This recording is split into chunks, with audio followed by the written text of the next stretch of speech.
powerful man born in Siberia, a vast, cold piece of land. He grew up uneducated and dropped out of school at 8 years old, and was unable to read and write throughout his lifetime. Despite such an educational setback, Rasputin lived as a mad monk who had a strong influence on people, and he was actually blamed for part of the Russian Revolution.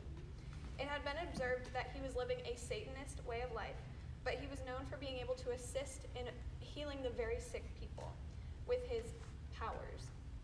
At the time when this was discovered, he was considered good friends with the royal Romanov family, and supposedly helped their son Alexei heal from hemophilia.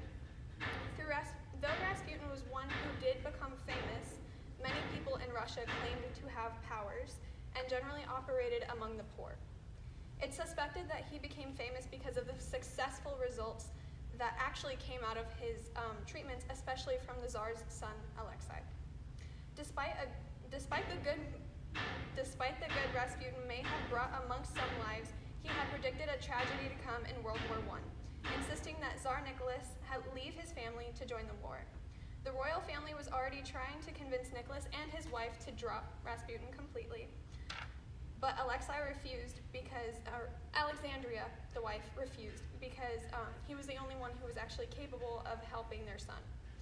And at this time, it was interesting because he was supposedly irresistible. Women could not take their eyes off of him, and if you saw a picture, it'd be a little hard to believe. But because he was not what we would consider an attractive man at all, but they, at the time, found him irresistible, I think, because of his power and because of his abilities. And so it was possible and suspected that he could have had an affair with the Tsar's wife, which is why she was so hesitant to get rid of him.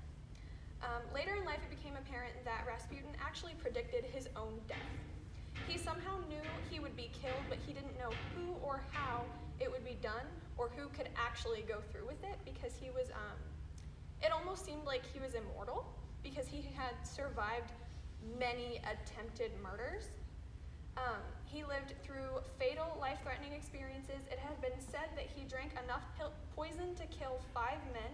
With this, he revealed no ill effects from the poison and lived for a short while after.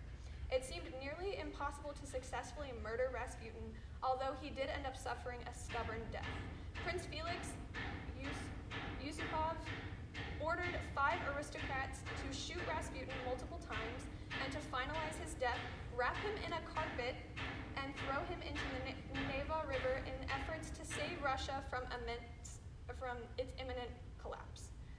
The body was discovered 3 days later, and the investigations were put in against the Tsar's niece, who was Prince Felix, revealing the murderer.